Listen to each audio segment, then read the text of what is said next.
17 años me costó levantar una familia en este país, y bastaron 30 segundos de una llamada para que todo se tambaleara. Nunca pensé que algo que dejé en México me alcanzaría tan lejos, y menos, que viniera en forma de hija. Mi nombre es Sergio Martínez y tengo 52 años.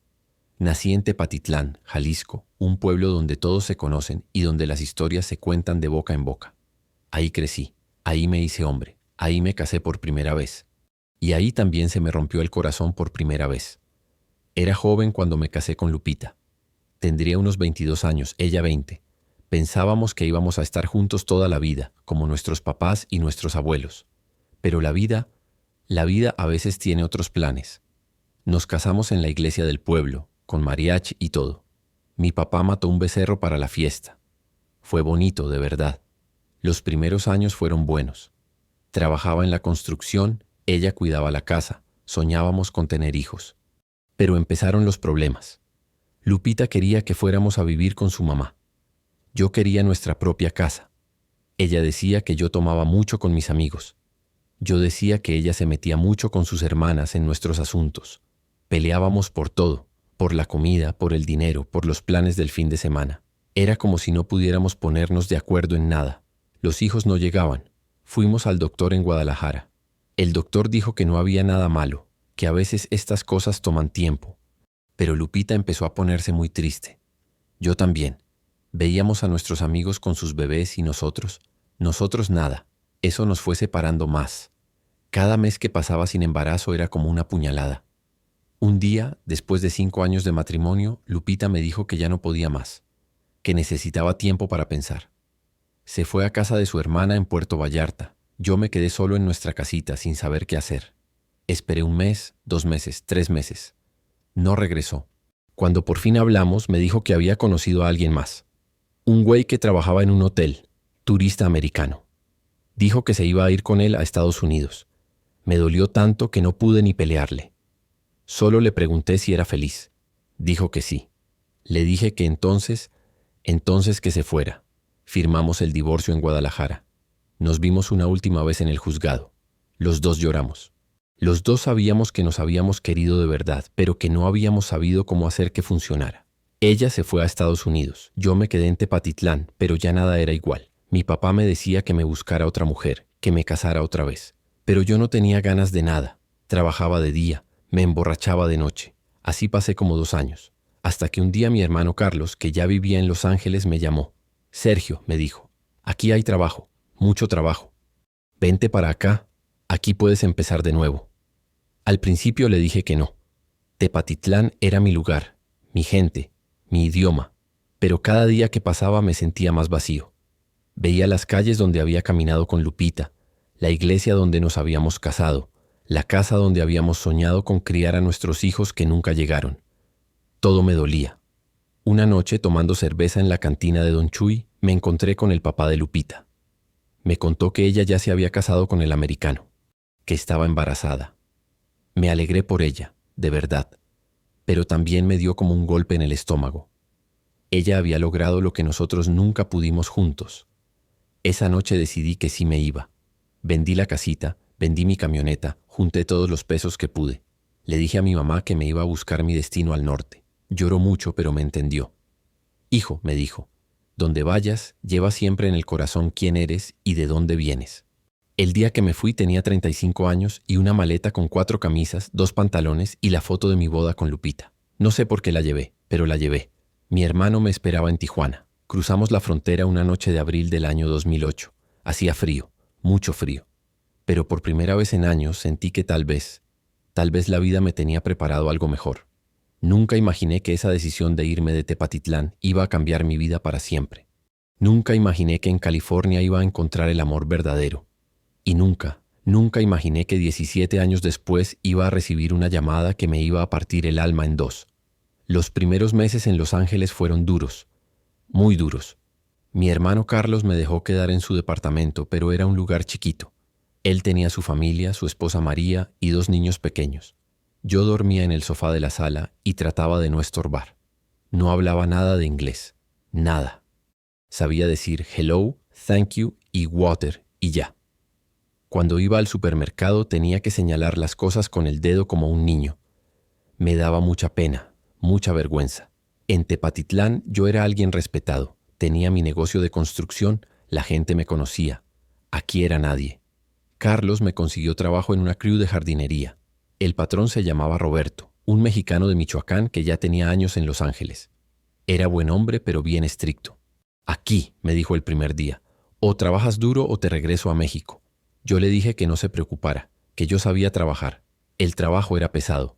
Cortábamos pasto, plantábamos flores, podábamos árboles en casas de gente rica en Beverly Hills, Brentwood, Santa Mónica. Casas enormes con jardines que parecían parques. Yo nunca había visto tanta riqueza junta. Los carros que tenían valían más que todo lo que yo había ganado en mi vida entera en México. Pero me gustaba trabajar. Me levantaba a las 5 de la mañana. Desayunaba rápido con Carlos y su familia, y a las 6 ya estaba esperando la truck de Roberto. Trabajábamos hasta las 4 de la tarde. Al principio me dolía todo el cuerpo, pero poco a poco me fui acostumbrando. Los sábados por la noche, Carlos me llevaba a un bar que se llamaba El Rincón Jalisco. Era un lugar donde se juntaban puros paisanos, mexicanos de diferentes estados, pero la mayoría de Jalisco. Había música norteña, cervezas Corona bien frías y comida que sabía a México. Ahí empecé a hacer amigos. Conocí a don Esteban, un señor de Guadalajara que tenía una compañía de limpieza. A Raúl, de Zacatecas, que trabajaba en una fábrica. A Javier, de Michoacán, que estaba aprendiendo inglés en una escuela de noche.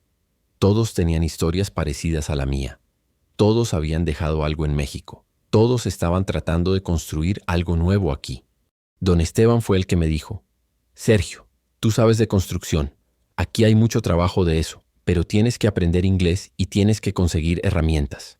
Tenía razón. En las casas donde trabajábamos jardinería, siempre veía contractores pintando, arreglando, remodelando. Y ganaban mucho más que nosotros.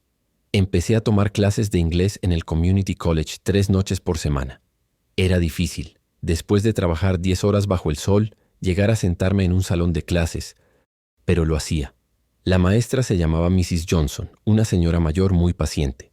Me enseñó las palabras básicas para mi trabajo: paint, brush, wall, sailing, hammer, nails. Con mis primeros ahorros me compré herramientas usadas: un martillo, desarmadores, brocha, rodillo para pintar. Las guardaba debajo del sofá donde dormía, como un tesoro. Carlos se burlaba. Ya pareces ferreterías ambulante, me decía. Pero yo sabía que esas herramientas eran mi futuro. Al año de estar en Los Ángeles, Roberto me subió de puesto. Ya no solo cortaba pasto, también hacía trabajos de mantenimiento en las casas. Arreglaba cercas, pintaba bardas, reparaba cosas pequeñas. Los clientes empezaron a conocerme. Mrs. Patterson, una señora muy nice de Santa Mónica, siempre me pedía a mí para trabajar en su jardín. Un día Mrs. Patterson me preguntó si sabía pintar interiores. Su cocina necesitaba una mano de pintura. Le dije que sí, aunque nunca había pintado una cocina completa en Estados Unidos. Me pagó $300 por el trabajo. Fue la primera vez que gané dinero por mi cuenta, sin Roberto de intermediario. Esa noche le hablé por teléfono a mi mamá a Tepatitlán. Le conté que ya hablaba un poquito de inglés, que tenía trabajo, que estaba ahorrando para rentar mi propio departamento. Lloró de felicidad. Sabía que ibas a salir adelante, mijo, me dijo. Tu papá estaría orgulloso. Mi papá había muerto 6 meses después de que yo me vine. No pude ir al funeral. Eso todavía me duele. Pero en ese momento, hablando con mi mamá, sentí que tal vez sí iba a poder construir algo bueno aquí en Estados Unidos. No sabía qué, pero algo. La vida me había quitado mucho en México, pero me estaba dando una segunda oportunidad aquí, y yo no la iba a desperdiciar. Conocí a Ana un sábado por la tarde en el mercado de frutas y verduras de la calle Olympic. Ya tenía como 1 año y medio en Los Ángeles, ya había rentado mi propio departamento en Pico Union. Ya tenía mi carrito usado, pero que funcionaba bien. Estaba comprando jitomates para hacerme una salsa cuando la vi. Estaba en el puesto de al lado, discutiendo en inglés con el vendedor sobre el precio de los aguacates. El güey le quería cobrar $3 por 5 aguacates que estaban medio maduros. Ana le decía que no, que era mucho, que en el mercado de la esquina los conseguía más baratos y más frescos. Hablaba inglés perfecto, pero con acento. Me quedé viendo cómo negociaba. Era una mujer bonita, morena clara, cabello largo y negro como de mi edad o un poquito menor. Llevaba jeans y una blusa azul claro, pero lo que más me llamó la atención era cómo hablaba. segura de sí misma, sin dejarse ver la cara del vendedor, pero sin ser grosera. El vendedor no le quiso bajar el precio. Ana agarró su bolsa y se iba a ir. Yo, no sé qué me dio, me acerqué y le dije en español: «Disculpe, señorita, si quiere yo conozco un lugar aquí cerca donde venden aguacates buenos y más baratos». Ella me volteó a ver y me sonrió. Tenía unos ojos café muy bonitos. «¿De verdad?», me dijo. «Es que este señor siempre me quiere ver la cara». Le dije que sí, que mi cuñada María me había enseñado dónde comprar las mejores frutas por menos dinero. «Si gusta la acompaño», le dije. «Está a 2 cuadras». Caminamos juntos hasta el otro mercado. En el camino me contó que se llamaba Ana Rodríguez, que era de El Paso, Texas, pero que su familia era de Chihuahua. Trabajaba como secretaria en una oficina de abogados en el downtown. Vivía sola en un departamento en Koreatown desde hacía 3 años. «¿Y usted?», me preguntó. Le conté que era de Jalisco, que trabajaba en construcción y jardinería, que también vivía solo. No le conté de Lupita. No le conté del divorcio. No le conté por qué había venido a Los Ángeles. Era muy pronto para esas historias. En el mercado que yo conocía, los aguacates estaban a $2 la docena y estaban perfectos. Ana se puso muy contenta. «Le debo una», me dijo. «Déjeme invitarle un café».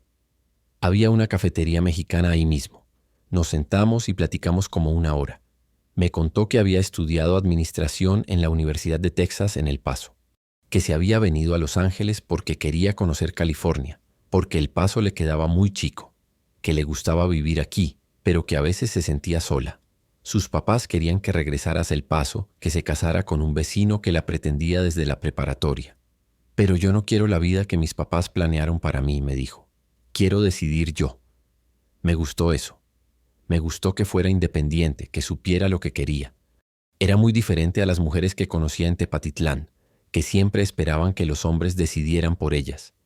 Hablamos de muchas cosas, de la comida que extrañábamos de México, de lo difícil que era aprender inglés bien, de lo caro que estaba todo en Los Ángeles.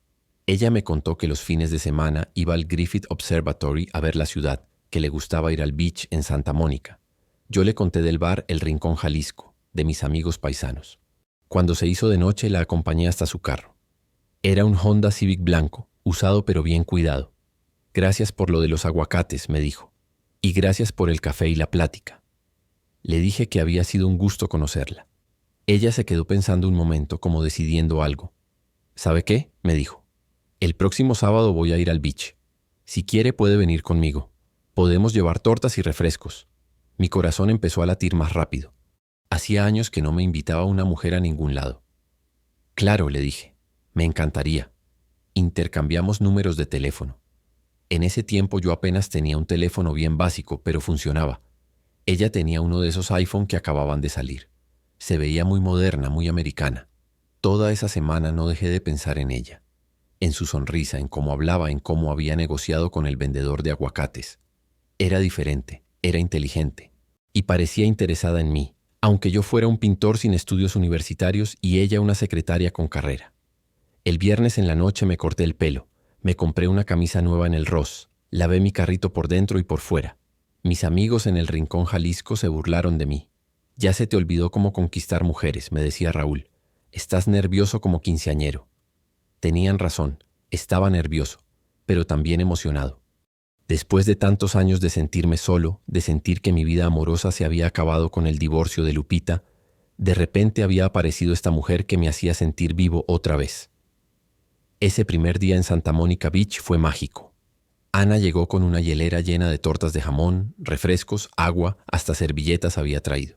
Yo llevé mis famosos tacos dorados que había aprendido a hacer viendo a mi cuñada María. Encontramos un lugar cerca del pier. Pusimos una manta en la arena. Platicamos de todo. Me contó de su infancia en El Paso, de cómo su papá trabajaba en la frontera checando carros, de cómo su mamá tenía un puesto de comida en el mercado. Yo le conté de Tepatitlán, de mis papás, de cómo había aprendido el oficio de la construcción ayudando a mi tío desde los 12 años. No le conté todavía de Lupita. Después de comer caminamos por el pier. Ana sabía mucho de Los Ángeles. Me enseñó cosas que yo nunca había visto aunque llevaba 2 años aquí. Me contó la historia de Santa Mónica. Me mostró dónde filmaban películas. Era como tener una guía turística personal. Al atardecer nos sentamos en unas bancas a ver el sunset. El cielo se puso naranja, rosa, morado. Yo nunca había visto algo tan bonito. En Tepatitlán los atardeceres son bonitos, pero esto era diferente. Era el océano, eran las palmeras, era estar con ella. ¿Sabes qué?, me dijo Ana. Desde que llegué a Los Ángeles nunca había venido al beach con alguien. Siempre venía sola. Le dije que yo tampoco, que mis amigos siempre estaban trabajando los fines de semana o gastando el dinero en el bar. Pues ya no vamos a venir solos, me dijo. Y me dio la mano. Empezamos a salir todos los sábados. A veces íbamos al beach, a veces a caminar por Hollywood Boulevard, a veces a Olvera Street a comer comida mexicana auténtica. Ana me enseñó muchas cosas de la ciudad. Yo la hacía reír con mis historias de México y mis aventuras aprendiendo inglés. A los 2 meses de estar saliendo le conté de mi matrimonio con Lupita. Le conté todo. La separación, el divorcio, por qué me había venido a Estados Unidos. Pensé que se ibas a espantar, que iba a decir que no quería andar con un hombre divorciado. Pero no. Todos tenemos un pasado, Sergio, me dijo. Lo importante es el presente y el futuro. Después me contó que ella también había tenido novio en El Paso, que habían durado 4 años, que él quería casarse, pero que ella sabía que no era el hombre correcto para ella. Por eso me vine a Los Ángeles, me dijo, para encontrar mi propio camino. Al año de andar novios decidimos vivir juntos. Rentamos un departamento en Pico Union, más grande que el mío, con 2 recámaras y una cocinita bonita. Ana tenía muebles, yo tenía herramientas. Entre los dos hicimos un hogar. Trabajábamos de lunes a viernes. Los sábados eran nuestros días especiales. Los domingos limpiábamos el departamento y cocinábamos juntos para toda la semana. Ana me enseñó a hacer platos de Chihuahua. Yo le enseñé la comida jalisciense que había aprendido de mi mamá. A los 2 años me animé a pedirle matrimonio. No tenía dinero para un anillo caro, pero le compré uno sencillito en una joyería del downtown. La llevé al mismo lugar del pier donde habíamos visto nuestro primer sunset juntos. Cuando le dije, ¿te quieres casar conmigo?, se puso a llorar de felicidad. Nos casamos por el civil en el Courthouse de Los Ángeles. Fue una ceremonia chiquita. Solo estuvieron mi hermano Carlos con su familia, 2 amigas de Ana de la oficina y don Esteban, que para entonces ya era como un papá para mí. Después fuimos a comer a un restaurante mexicano en East LA. Ana quería una boda grande, con iglesia y fiesta, pero yo le dije que era mejor ahorrar ese dinero para nuestro futuro. Ella entendió. Era muy práctica, muy inteligente con el dinero. Cuando tengamos hijos, me dijo, les vamos a poder dar una mejor vida si ahorramos ahora. Y hablando de hijos, Ana se embarazó a los 6 meses de casados. Cuando me dijo la noticia, yo no lo podía creer. Después de todos esos años con Lupita esperando un bebé que nunca llegó, de repente iba a ser papá. Me puse a llorar como niño. Sebastián nació en el Kaiser Permanente de Los Ángeles. Era un niño hermoso, gordito, con los ojos café de su mamá, pero la nariz de los Martínez. Cuando lo tuve en mis brazos por primera vez, sentí que mi vida tenía sentido completo. 2 años después nació Isabela, una niña preciosa, también con los ojos de Ana, pero el cabello rizado como el mío cuando era chico. Con 2 hijos el departamento se nos quedó chico. Ana había dejado de trabajar para cuidar a los niños. Yo había empezado mi propio negocio de pintura y remodelación. Decidimos mudarnos a Sacramento. En Los Ángeles todo estaba muy caro, muy congestionado. En Sacramento podíamos comprar una casa con jardín. Los niños podían ir a buenas escuelas. Yo podía crecer mi negocio sin tanta competencia. Compramos una casa de 3 recámaras en un neighborhood tranquilo, con árboles en la calle y una escuela primaria a 3 cuadras. Ana decoró toda la casa. Yo pinté cada cuarto con mis propias manos. Sebastián tenía 5 años, Isabela 3. Éramos una familia americana completa. Los fines de semana hacíamos barbacoa en el backyard. Íbamos al parque, llevábamos a los niños al zoo de Sacramento. Ana había empezado a trabajar medio tiempo en una clínica. Los niños iban a la escuela todo el día. Yo tenía más trabajo del que podía hacer. Mis clientes me recomendaban con sus amigos. Por las noches, cuando los niños ya estaban dormidos, Ana y yo nos sentábamos en el porche a tomar una cerveza y planear el futuro. Queríamos que Sebastián e Isabela fueran a la universidad. Queríamos viajar a México para que conocieran a mi mamá. Queríamos ahorrar para nuestra jubilación. La vida era buena. Mejor de lo que yo jamás había imaginado cuando salí de Tepatitlán con una maleta y el corazón roto. Tenía una esposa que me amaba, 2 hijos hermosos, una casa propia, un negocio próspero. Era el sueño americano hecho realidad. Nunca pensé que una llamada de teléfono iba a cambiar todo eso para siempre. Era un martes por la mañana de octubre del 2023. Me acuerdo perfectamente porque acababa de cumplir 52 años el fin de semana anterior. Ana me había hecho una fiesta sorpresa en el backyard. Habían venido todos nuestros amigos del neighborhood, los compadres del trabajo, los papás de los amiguitos de Sebastián e Isabela. Me levanté como siempre a las 6 de la mañana. Ana todavía estaba dormida, con el cabello desparramado en la almohada. Se veía tan tranquila, tan bonita. Después de 15 años de matrimonio, todavía me gustaba verla dormir. Bajé de puntitas para no despertarla. Puse el café a hacer. Ana me había enseñado a prepararlo americano, no tan fuerte como me gustaba en México, y salí al porche a revisar mi teléfono. Tenía 3 mensajes de clientes para trabajos de la semana. Uno de mi compadre Raúl preguntando si íbamos a ver el partido de los Dodgers el domingo, y un email de la escuela de Isabela sobre una junta de padres de familia. A las 6:30 empezaron a sonar los alarms de arriba. Primero el de Ana, después el de Sebastián. Isabela siempre era la más difícil de despertar. Tenía 12 años y había entrado a esa edad donde todo le daba flojera. Sebastián, de 14, era más maduro, más responsable. Subía a ayudar a Ana con los desayunos. Ella hacía pancakes para los niños, yo preparaba sus lunches.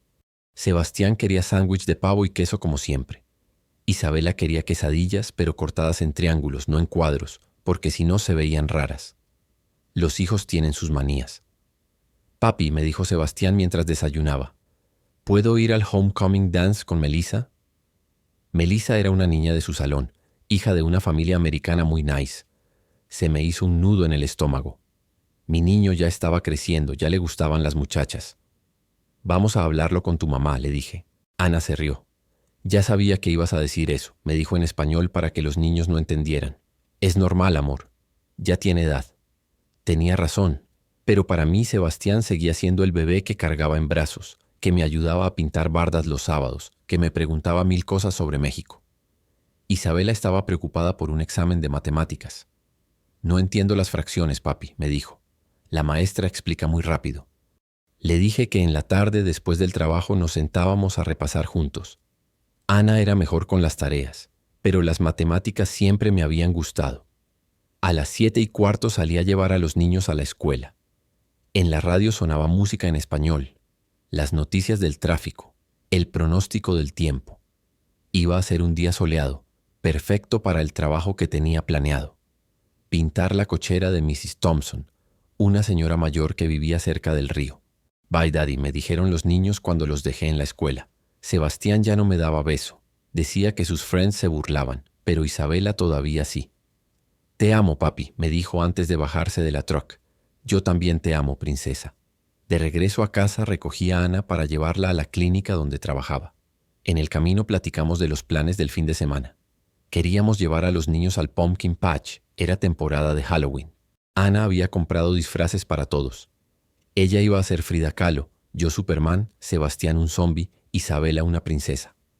¿Sabes qué?, me dijo Ana antes de bajarse del carro. Estoy muy feliz. Tenemos una vida bonita, ¿verdad? Le dije que sí, que éramos muy afortunados. A veces pienso en cuando nos conocimos en el mercado, me dijo. Nunca imaginé que íbamos a construir todo esto juntos. Llegué a casa de Mrs. Thompson a las 8:30. Era una señora de como 75 años, viuda, muy nice. Sus hijos vivían en otras ciudades y ella siempre me contaba que yo le recordaba a su difunto esposo cuando era joven. Me ofrecía café, me preguntaba por mi familia, me pagaba bien y siempre me recomendaba con sus amigas. Good morning, Sergio, me dijo desde la ventana de la cocina. Beautiful day, isn't it? Le dije que sí, que era un día perfecto para pintar. Saqué mis herramientas de la truck, puse la música de mi playlist, pura música mexicana que me daba energía para trabajar, y empecé a lijar la madera vieja de la cochera. Trabajé toda la mañana.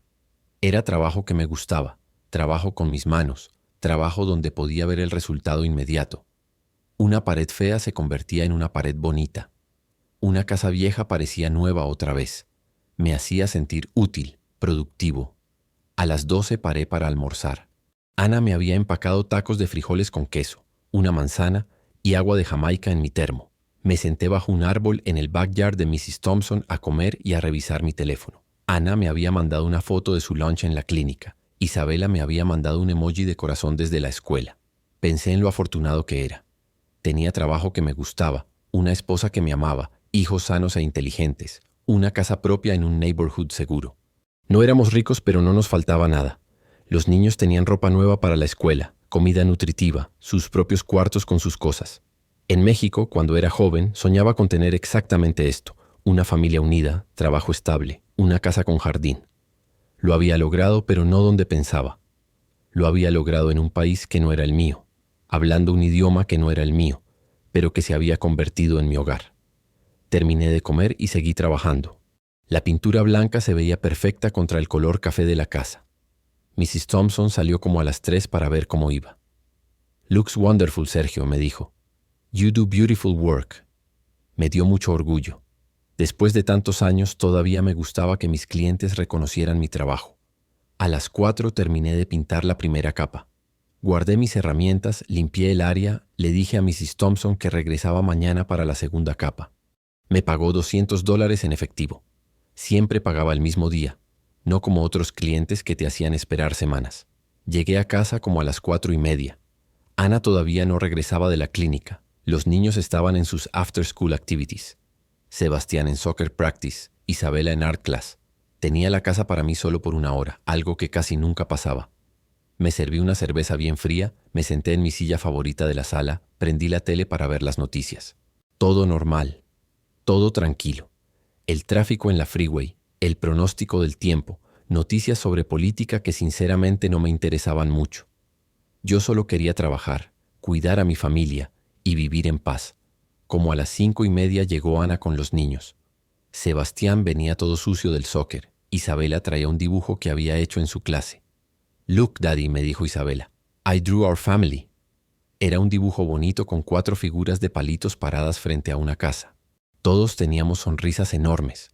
Cenamos juntos como todas las noches. Ana había comprado pollo rostizado en el mercado. Yo hice arroz. Isabela preparó ensalada. Sebastián nos contó de su practice, que el coach pensaba ponerlo de starter el próximo partido. Isabela nos platicó de su examen de matemáticas, que le había ido mejor de lo que esperaba. Después de cenar, ayudé a Isabela con su tarea, mientras Ana lavaba los platos y Sebastián hacía su homework en su cuarto. Era nuestra rutina de todas las noches. A las 8 los niños se iban a bañar. A las 9 ya estaban en sus camas. Ana y yo nos sentábamos en el sofá a ver televisión o a platicar de nuestro día. Esa noche vimos un programa sobre casas en HGTV. Ana siempre tenía ideas para remodelar nuestra casa. "¿Qué te parece si cambiamos el color de la sala?", me dijo. "Este beige ya me cansó". Le dije que cuando terminara los trabajos de la semana podíamos ir a Home Depot a ver colores. Era algo que me gustaba hacer con ella, planear cómo mejorar nuestro hogar. A las 10 nos fuimos a dormir. Ana se durmió rápido. Había sido un día largo en la clínica. Yo me quedé despierto un rato más, pensando en lo bendecido que era. En unas horas se cumplían exactamente 15 años desde que conocí a Ana en el mercado. 15 años de construir esta vida juntos. Me quedé dormido sintiendo esa paz que solo se siente cuando tienes exactamente la vida que querías. Trabajo que me gusta, familia que me ama, casa que es realmente un hogar. Era feliz de verdad, completamente feliz. No sabía que al día siguiente todo iba a cambiar para siempre. Era miércoles por la mañana.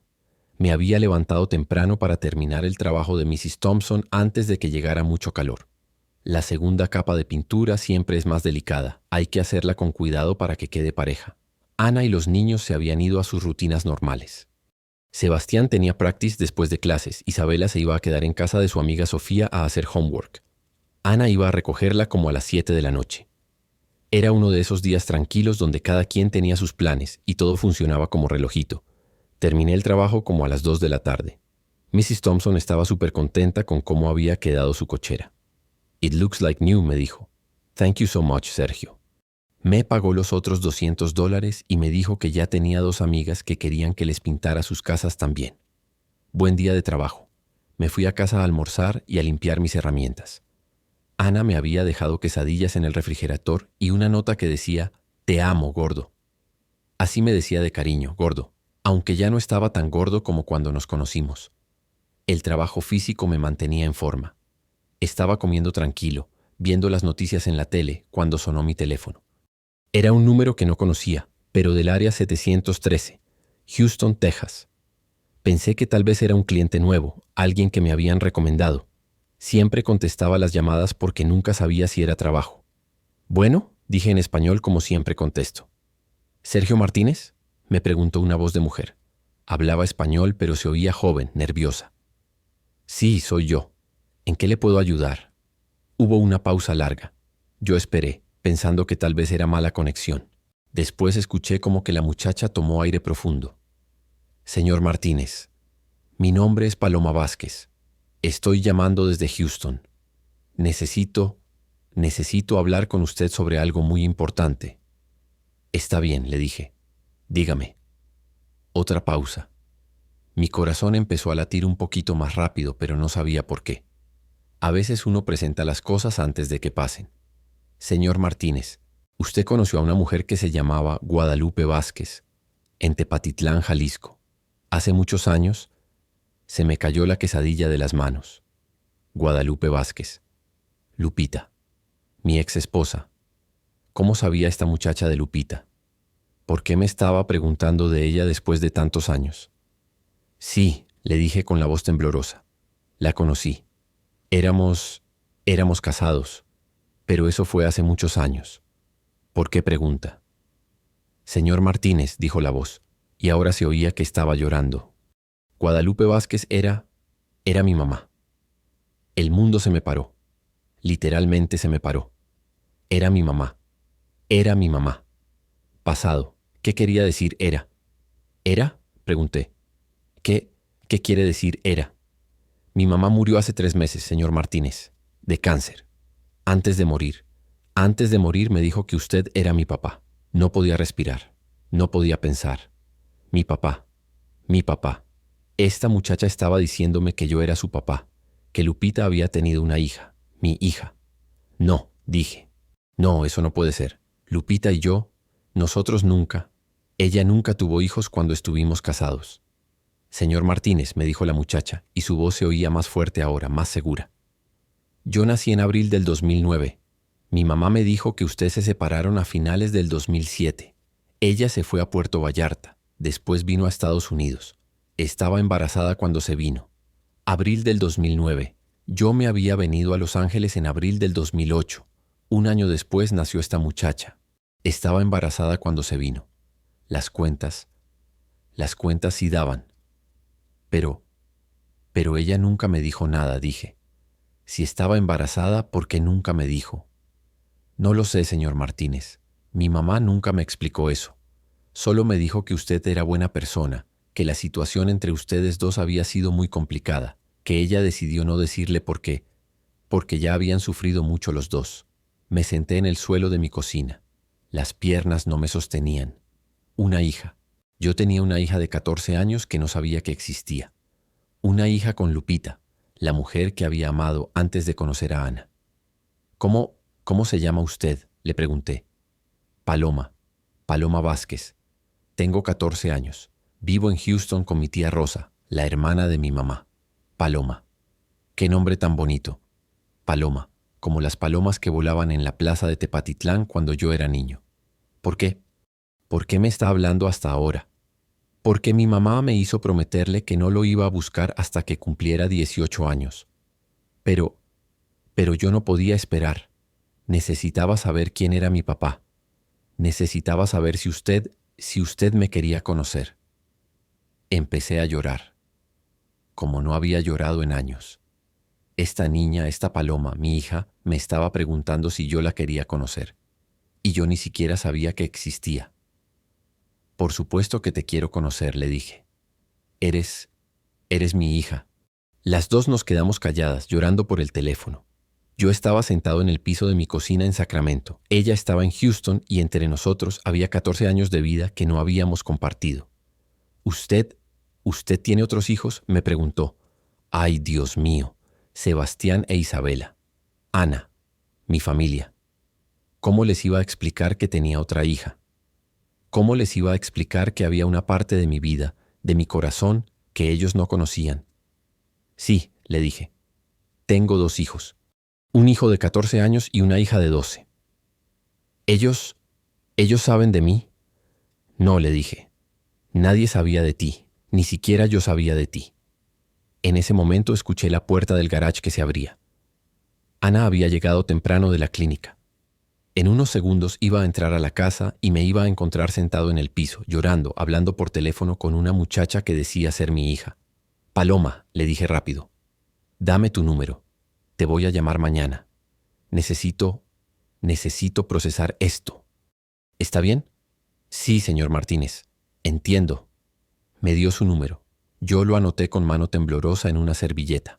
Paloma, le dije antes de colgar, quiero que sepas que me da mucha alegría saber que existes y mucha tristeza saber que tu mamá murió. Lupita era una buena mujer. Gracias, señor. Mi mamá siempre hablaba bien de usted. Colgué justo cuando Ana entró a la cocina. Me vio sentado en el piso con los ojos rojos, con la servilleta en la mano. ¿Qué pasó, amor?, me dijo. ¿Estás bien? ¿Quién te habló? La miré y por primera vez en 15 años de matrimonio no supe qué decirle. Ana se arrodilló junto a mí en el piso de la cocina. Tenía esa mirada de preocupación que pone cuando algo está muy mal. Sergio, me estás asustando, me dijo. ¿Qué pasó? ¿Le pasó algo a tu mamá en México? No sabía cómo empezar. ¿Cómo le dices a tu esposa que acabas de descubrir que tienes una hija de 14 años? ¿Cómo le explicas que tu vida pasada, esa parte que creías cerrada para siempre, acaba de explotar en tu vida presente? Ana, le dije, siéntate, por favor. Se sentó en el piso junto a mí. Me tomó las manos. Estaban temblando. Era una llamada de Houston, le dije. Una muchacha que se llama Paloma. Respiré profundo. Dice que es mi hija. Ana se me quedó viendo como si no hubiera entendido. ¿Tu hija? ¿Cómo que tu hija? De Lupita, mi ex esposa. La muchacha dice que Lupita murió hace 3 meses y antes de morir le dijo que yo era su papá. Ana se soltó de mis manos. Se paró. Empezó a caminar en círculos por la cocina. Espérate, espérate, me dijo. ¿Tu ex esposa tuvo una hija tuya y nunca te dijo? ¿Por 14 años? Eso dice la muchacha, que nació en abril del 2009. Nosotros nos separamos a finales del 2007. Las fechas sí cuadran, Ana. Ana se recargó en el counter, se tapó la cara con las manos. Ay, Dios mío, dijo. Ay, Dios mío, Sergio. Ana, yo no sabía nada. Te lo juro por mis hijos. Yo no sabía que Lupita estaba embarazada cuando nos separamos. Pero ¿cómo no ibas a saber? ¿Cómo una mujer no le dice al papá que está embarazada? No lo sé, de verdad no lo sé. La muchacha dice que su mamá nunca le explicó por qué no me dijo. Ana empezó a llorar. Y cuando Ana llora, a mí se me parte el corazón. En 15 años de matrimonio la he visto llorar muy pocas veces.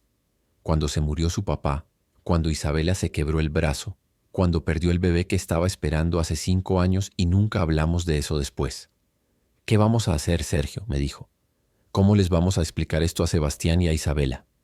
¿Cómo les decimos que tienen una hermana que ni sabíamos que existía? No tenía respuesta. No tenía respuesta para nada. ¿Tú le crees a la muchacha?, me preguntó. No lo sé, le dije. Su voz sonaba sincera. Sabía cosas de Lupita.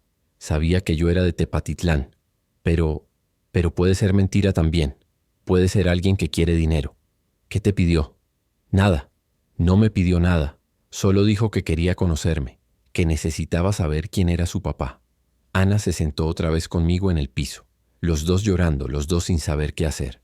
Si es verdad, me dijo. Si de verdad es tu hija, ¿qué vas a hacer? No lo sé, Ana. De verdad no lo sé. En ese momento llegó Isabela de casa de su amiga Sofía. Entró por la puerta de atrás toda contenta con su backpack lleno de tarea. Hi, mommy. Hi, daddy, nos dijo. Después nos vio en el piso con los ojos rojos y su sonrisa se borró. ¿Qué pasó? ¿Por qué están llorando? Ana se limpió los ojos rápido. No pasa nada, mi amor. Daddy y yo estábamos hablando de una película muy triste que vimos. Isabela nos miró con esa mirada que ponen los niños cuando saben que los adultos les están mintiendo. Pero no dijo nada. ¿Puedo ver televisión?, preguntó. Claro, mi amor, pero primero haz tu homework. Isabela se fue a su cuarto. Ana y yo nos quedamos en silencio hasta que escuchamos que había cerrado su puerta. Sergio, me dijo Ana, no podemos decidir nada hasta que sepamos si es verdad. Tienes que pedir una prueba de ADN. Tenía razón. No podíamos revolucionar nuestras vidas por algo que tal vez no era cierto. Esa noche, cuando Sebastián llegó del soccer practice, cenamos como familia normal. Pero yo no podía comer. No podía concentrarme en las pláticas de los niños sobre la escuela, sobre sus amigos, sobre sus planes del fin de semana. Solo podía pensar en Paloma, en la voz que había escuchado por teléfono, en que tal vez tenía una hija del mismo edad que Sebastián. Después de que los niños se fueron a dormir, Ana y yo nos quedamos despiertos hasta muy tarde hablando. Bueno, más bien ella hacía preguntas y yo trataba de responder lo que podía. ¿Cómo era Lupita?, me preguntó. Era buena persona, bonita, trabajadora, pero éramos muy jóvenes. No sabíamos cómo ser casados. ¿La amabas? Esa pregunta me dolió, porque la verdad es que sí había amado a Lupita. Mucho, de una manera diferente a como amo a Ana, porque era un amor joven, ingenuo, pero sí la había amado. Sí, le dije, la amaba. Pero eso fue hace mucho tiempo, Ana.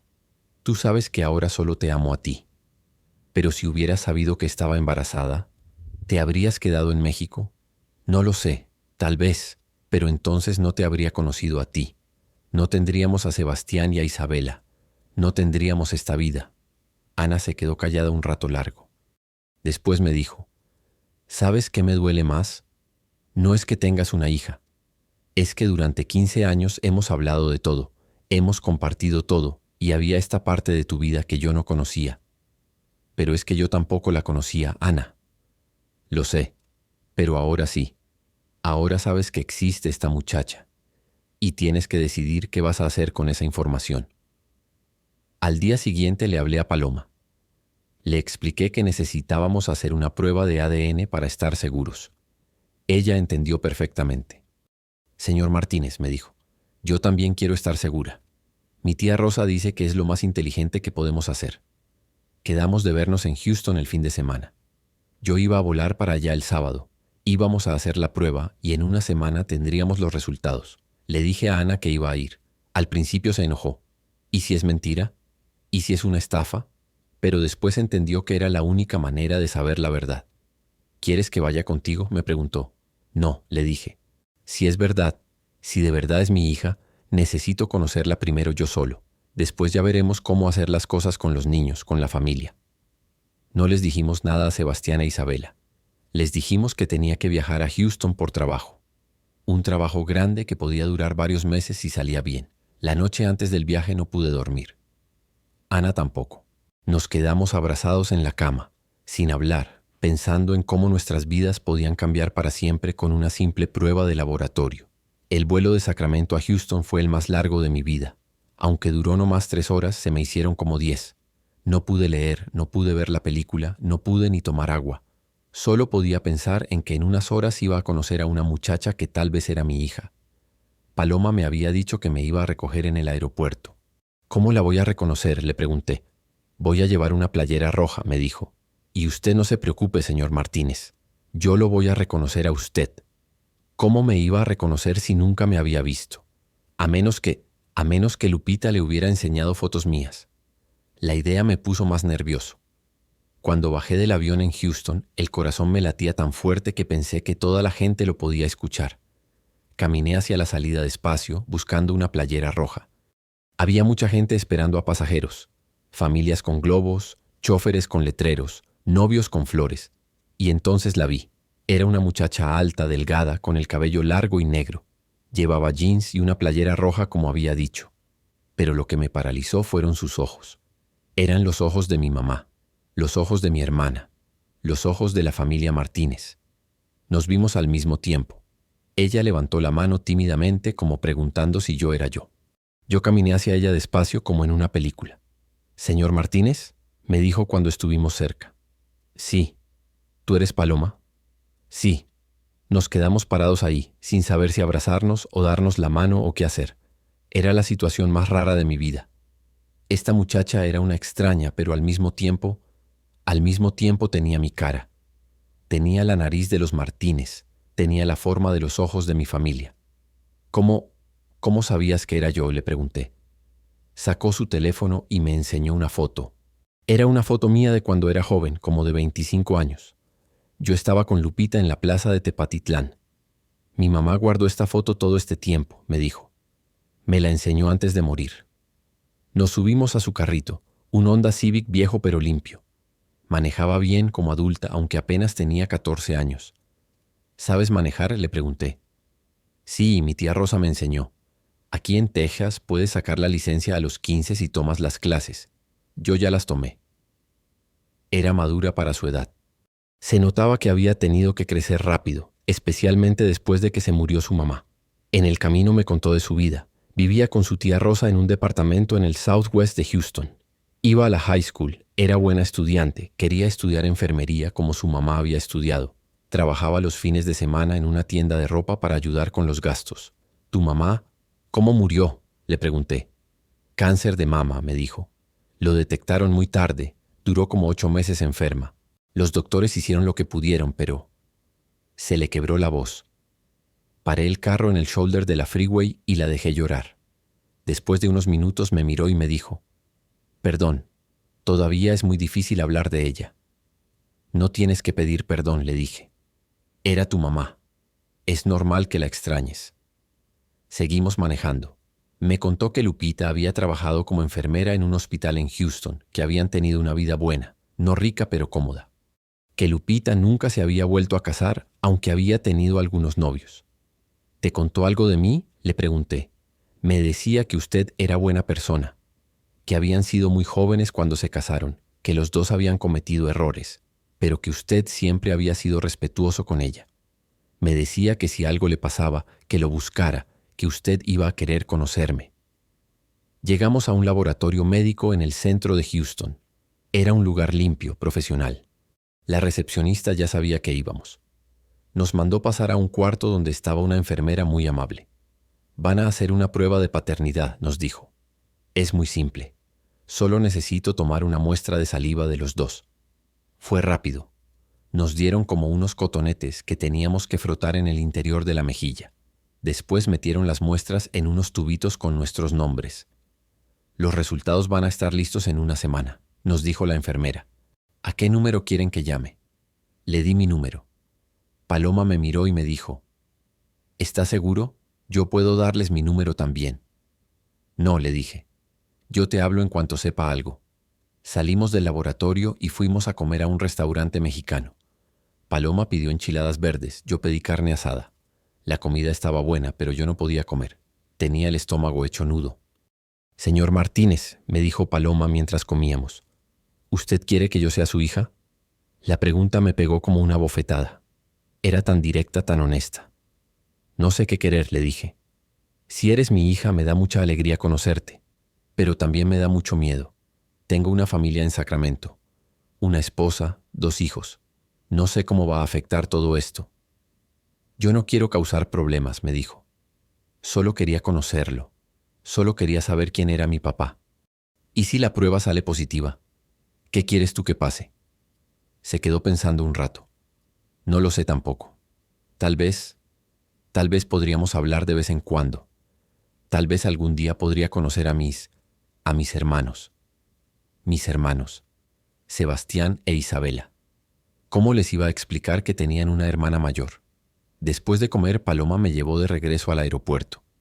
En el camino me enseñó fotos de Lupita, fotos de cuando Paloma era bebé, fotos de cumpleaños, fotos de graduaciones de la escuela. En todas las fotos Lupita se veía feliz, orgullosa de su hija. «Era buena mamá», me dijo Paloma. «Trabajaba mucho, pero siempre tenía tiempo para mí. Me ayudaba con la tarea, me llevaba al parque, me enseñó a cocinar». «¿Te enseñó a cocinar comida jalisciense?», le pregunté. «Sí. Pozole, tostadas, frijoles charros. Decía que era importante que supiera cocinar la comida de donde venía mi familia». Mi familia. Otra vez esas palabras que me partían el corazón. En el aeropuerto nos despedimos. Ella me dio un abrazo rápido, tímido. «Gracias por venir», me dijo. «Sin importar lo que diga la prueba, me da mucho gusto haberlo conocido». En el avión de regreso a Sacramento no pude dejar de pensar en ese abrazo, en cómo se había sentido abrazar a esta muchacha que tal vez era mi hija, en los ojos que eran iguales a los de mi familia, en las fotos de Lupita, que se veía tan feliz siendo mamá. Ana me esperaba en el aeropuerto de Sacramento. En cuanto me vio, supo. «Es tu hija, ¿verdad?», me dijo. «No lo sé todavía. La prueba va a tardar una semana. Pero Ana tiene mis ojos. Tiene la cara de mi familia». Ana no dijo nada en el camino a casa. Sebastián e Isabela me preguntaron cómo había estado Houston, si había conseguido el trabajo. Les dije que sí, que era posible que tuviera que viajar más seguido. Esa noche Ana y yo nos acostamos sin hablar. Los dos sabíamos que nuestras vidas ya habían cambiado, sin importar lo que dijera la prueba. Ya sabíamos que Paloma existía. Ya sabíamos que había una muchacha en Houston que necesitaba un papá. Ya sabíamos que yo tenía que decidir qué tipo de hombre iba a ser. La llamada llegó un martes a las 2 de la tarde. Yo estaba pintando la casa de unos clientes en Roseville cuando sonó mi teléfono. Era el número del laboratorio de Houston. «Señor Martínez», me dijo la enfermera con voz profesional. «Tengo los resultados de su prueba de paternidad». Se me secó la boca. Dejé la brocha en el suelo. Me alejé de mis compañeros de trabajo para que no me escucharan. «Dígame», le dije. «La probabilidad de paternidad es del 99.97%. Usted es el padre biológico de Paloma Vázquez». El mundo se me movió. Literalmente se me movió. Tuve que sentarme en la banqueta porque las piernas no me sostuvieron. ¿Está segura?» «Sí, señor. Los resultados son concluyentes. ¿Quiere que le mande el reporte por email?» «Sí, por favor». Colgué el teléfono y me quedé sentado ahí como media hora. Mis compañeros me preguntaban si estaba bien, si necesitaba agua, si había recibido malas noticias. Les dije que sí, que había recibido noticias, pero que no sabía si eran buenas o malas. Tenía una hija de 14 años que vivía en Houston con su tía. Una hija que había crecido sin mí, que no conocía mi voz, que no sabía que me gustaba el pozole los domingos o que siempre cantaba rancheras cuando estaba contento. Una hija que era mitad mía y mitad de Lupita, la mujer que había amado cuando era joven. Le hablé inmediatamente a Paloma. «Los resultados ya llegaron», le dije. «¿Y?» «Eres mi hija». Paloma se puso a llorar por el teléfono. Yo también, los dos llorando desde ciudades diferentes, pero conectados por algo más fuerte que la distancia. «¿Ahora qué hacemos, papá?» «Papá». Me había dicho papá. Fue la primera vez en mi vida que alguien me decía papá sin que yo hubiera estado ahí desde el principio. «No lo sé, mija. Dame tiempo para hablar con mi familia, para explicarles todo. ¿Está bien?» «Sí, papá. Entiendo». Papá otra vez. Cada vez que lo decía se me partía el corazón y se me llenaba de felicidad al mismo tiempo. Esa noche le dije a Ana que necesitábamos hablar después de que los niños se durmieran. Ella sabía lo que venía. Se lo veía en la cara. «Es tu hija», me dijo cuando nos sentamos en la sala. «Sí». Ana se tapó la cara con las manos. «Ay, Sergio, ¿ahora qué vamos a hacer?» «No lo sé, pero no puedo pretender que no existe. Es mi hija, Ana, mi sangre». «¿Qué quiere ella?» «Nada, solo conocerme, solo tener un papá». «¿Y tú? ¿Tú qué quieres?» Esa era la pregunta que me tenía despierto todas las noches desde que Paloma me había llamado. «Quiero ser su papá», le dije. «No sé cómo, pero quiero estar en su vida». Ana se paró, empezó a caminar por la sala como hacía cuando estaba nerviosa. «¿Y nosotros qué? Sebastián e Isabela, ¿qué? Esta familia que construimos durante 15 años, ¿qué?» «Ustedes son lo más importante de mi vida», le dije. «Pero ella también es mi hija. No puedo abandonarla». «Nadie te está pidiendo que la abandones, pero esto nos va a cambiar todo, Sergio. Los niños van a tener preguntas. Van a querer conocerla. Van a preguntarse por qué no sabían de ella». Tenía razón. Todo iba a cambiar. Al día siguiente les dijimos a Sebastián e Isabela. Los sentamos en la sala después de la cena, como cuando teníamos que darles noticias importantes. «Niños», empezó Ana, «Daddy y yo tenemos algo que contarles». Isabela inmediatamente se puso nerviosa. «¿Se van a divorciar?», preguntó. Era la primera cosa que piensan todos los niños cuando los papás dicen que tienen que hablar. «No, mi amor, no nos vamos a divorciar», le dijo Ana. «Pero Daddy tiene algo que decirles». Los miré a los dos. Sebastián con 14 años, ya pareciéndose a mí cuando era joven. Isabela con 12, todavía mi niña pequeña. «Hace unas semanas recibí una llamada de Houston», les dije.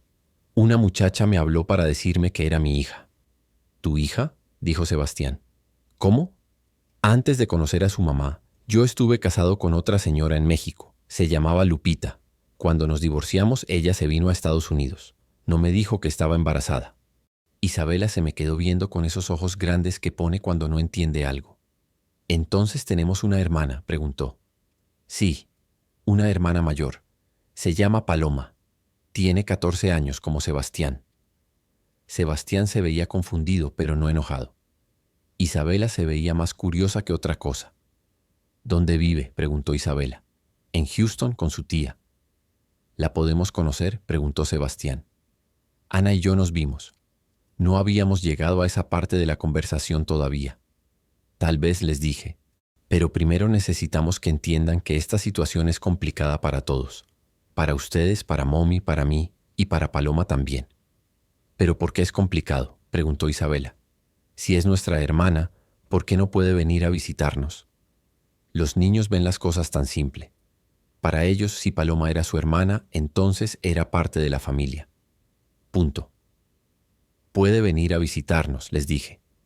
«Pero tenemos que planear todo bien. Tenemos que hablar con ella, ver qué quiere, ver cómo podemos hacer que funcione para todos». Esa noche, después de que los niños se fueron a dormir, Ana y yo hablamos hasta muy tarde. «¿Sabes qué me da más miedo?», me dijo Ana. «¿Qué?».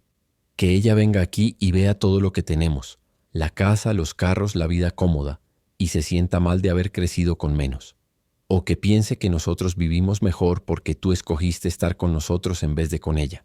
No había pensado en eso, pero tenía razón. Paloma había crecido con su mamá trabajando como enfermera, viviendo en departamentos rentados, luchando día a día. Nosotros teníamos casa propia, 2 carros, dinero ahorrado para la universidad de los niños. O peor, siguió Ana, que los niños empiecen a preguntarse por qué tú no estuviste ahí para ella. Que empiecen a dudar si tú los vas a abandonar también si las cosas se ponen difíciles. «Yo nunca los voy a abandonar», le dije.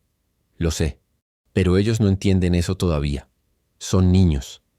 Decidimos que íbamos a invitar a Paloma a pasar Thanksgiving con nosotros.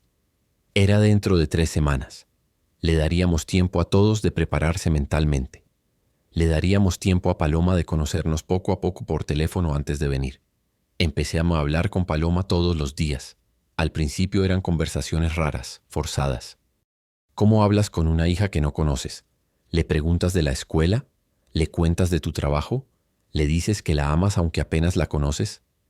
Poco a poco fuimos encontrando ritmo. Me contaba de sus clases, de sus amigos, de sus planes para el futuro. Yo le contaba de Sacramento, de mi trabajo, de Sebastián e Isabela, de Ana. Le mandé fotos de la casa, de los niños, de nuestros perros. Ella me mandó fotos de Lupita, fotos de cuando era pequeña, fotos de su vida en Houston. En una foto estaba haciendo pozole, igual como yo le había enseñado a Isabela. En otra estaba pintando una barda con su tía Rosa. «Tengo tu sangre», me dijo un día por teléfono. «Me gusta trabajar con mis manos como a ti». «¿Te gusta pintar?», le pregunté. «Sí, mi tía Rosa dice que tengo buen ojo para los colores». Era mi hija, de verdad era mi hija.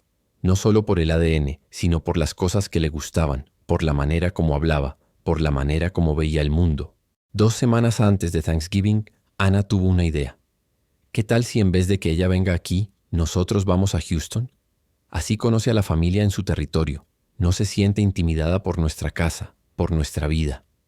Era buena idea. Le hablé a Paloma y a su tía Rosa. Les propuse que fuéramos toda la familia a Houston por el weekend de Thanksgiving. Podíamos quedarnos en un hotel, pero pasar el día con ellas. Rosa se puso contentísima. Ya era hora de que Paloma conociera a su familia completa, me dijo. Sebastián e Isabela estaban emocionados con el viaje. Ana estaba nerviosa pero dispuesta. Yo no sabía qué sentir. Iba a juntar mis 2 mundos por primera vez.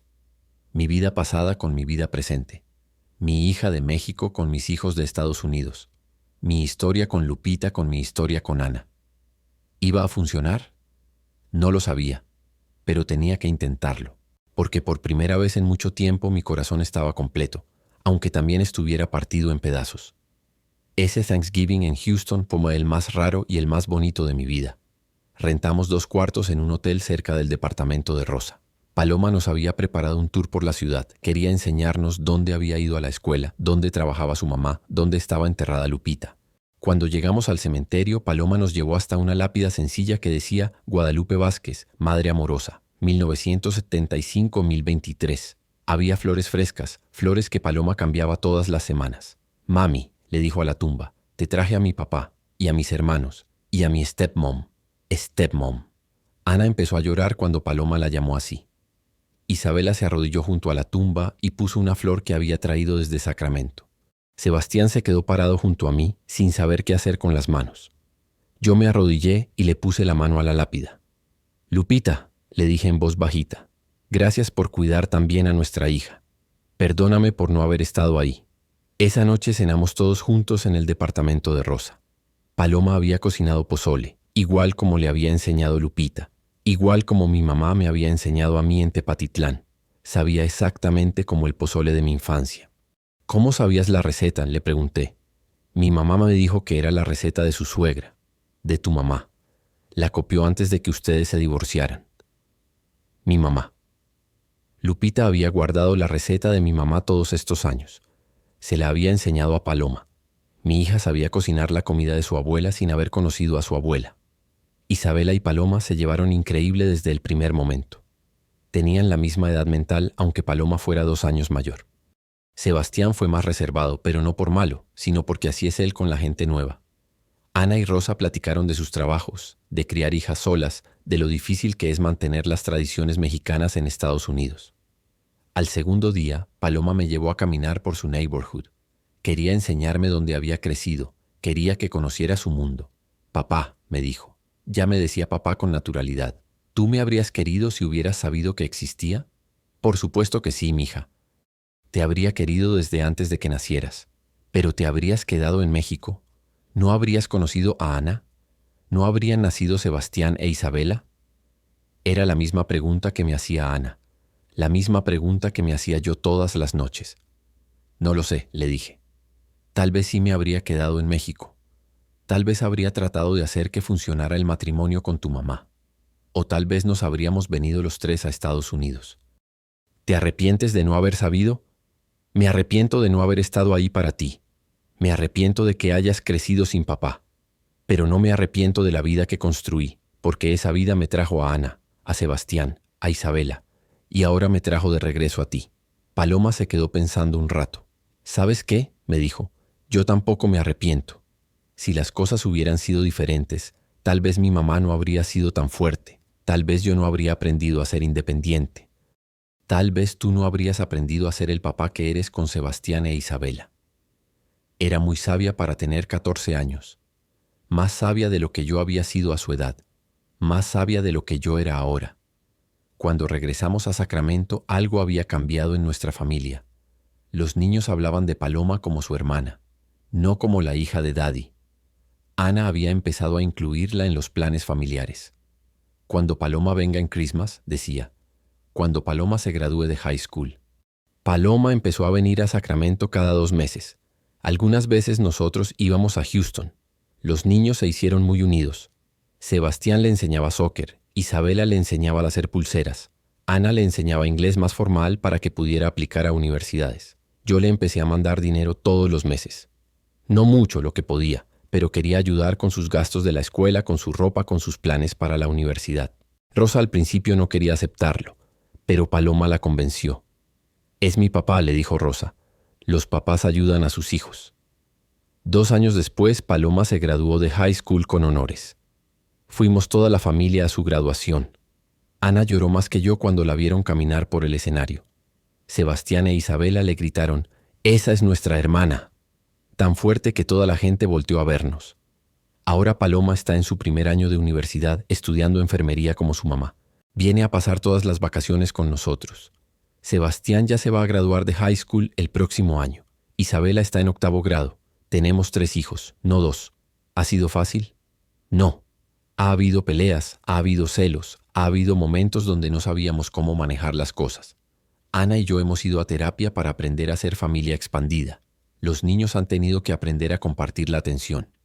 Paloma ha tenido que aprender que no puede recuperar los años perdidos, pero que puede construir años nuevos. Pero ha valido la pena.